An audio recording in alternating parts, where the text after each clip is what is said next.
This video will explain how to edit and change text in our text box-based newsletter templates, Designs 2 and 3. For this tutorial, I will be working with Design 2, which has a mailer on the back page. Design 3 will function in the same way, but it has an additional article instead of a mailer on the back page. The benefit of using these designs rather than Design 1 is that the articles are arranged in text boxes rather than columns, meaning they can be moved and rearranged. First, begin by changing the letterhead.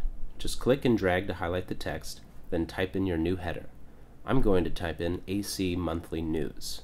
Below the main title are places where you can type in the name of your community, your address, phone number, fax number, and other information, but you can delete as much as you'd like and replace the text with anything you want. If your newsletter has a mailer, as it does in Design 2, you can change the return and mailing addresses by clicking them, highlighting the text, and typing in your own information. If you print labels for any of this information, whether it's one of the addresses or mass postage, you can simply click in any of the boxes, then click anywhere on the edge of the box. Do you see how the shape of your selection changed? That means you have the text box itself selected rather than the text inside of it. Now you can hit delete and you're set. Remember, if you delete something you didn't mean to, hit Ctrl-Z on your keyboard or click this button to undo. If you don't want a mailer at all, check out Design 3 instead. Let's move on to editing the articles. Each newsletter template is filled from front to back with articles written by the Activity Connection staff, which you are more than welcome to use, or you can replace them with articles of your own. Start by highlighting the title of the article you want to replace and type in the title of the new article. Then click anywhere in the text box and hit Ctrl-A on your keyboard to select all of the text in the box. Hit delete, then paste in the text of your new article. Be sure to note that any article that is too long for the text box you are pasting into will be cut off. The first solution would be to decrease the size of the text by selecting all of it with Ctrl-A on your keyboard and using this drop-down at the top of the window. Our articles use the font Arial at size 12 by default, but you can change it to anything you would like. The second option is to increase the height of the text boxes. You might have to delete a few things to make room.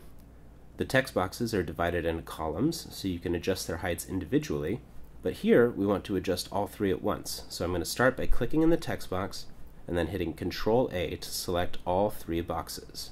Now you can click and drag on any of the squares at the bottom of the article to adjust the height. Now that we have plenty of room for the article, we can add pictures into this empty space to spice it up. Check out our other tutorials for more information on working with images. This is also helpful if you have visually impaired residents. You can cut out a few articles, extend the text boxes, and increase the font size to make it easy for anyone to read. What if you have an important article that you want to put on the front page, but you still want to keep this article about what Canadian names mean? Well, there's an article on the second page called Walking Tall, and I don't think I need it, so I'm going to hold Shift and click the title, all three columns, and the picture, then hit delete. Now that we have space for the other article, I'm going back to the first page. I want to be able to see where I'm dragging it to, so I'm going to click and drag the zoom slider in the bottom right corner to the left until I can see all of my pages. To make selecting the text boxes easier, I recommend clicking this Select drop-down, which can be found in the Home tab at the top of the window, and then choose Select Objects. Now, holding down the Shift key, I'm going to click on the title and each of the three columns to select them. If you hover your mouse over the article, you should see a four-way arrow. Then you can click and drag the article to its new destination. If it's not quite where you want it, you can drag it again, just make sure that you see the four-way arrow next to your cursor, or you can use the arrow keys on your keyboard to fine-tune the positioning. Now you have a nice blank spot on your front page. To create a text box, click the Insert menu at the top of the window, then click the Text Box drop-down and select Draw Text Box.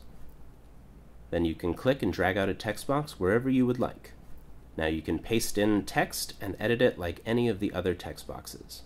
If you don't want the default black border around your box, click inside of the text box and go to the Format tab that appears at the top of the window. Click Shape Outline and select No Outline. Note that this is one large text box by default rather than three columns like the one above. The easiest way to create an article with columns is to edit the text in one of our pre-existing articles rather than deleting it and making a new text box. That's a quick overview of how to edit and change the text in our text box-based newsletter templates. Be sure to check out the other videos for more information on our other templates, as well as tips and tricks.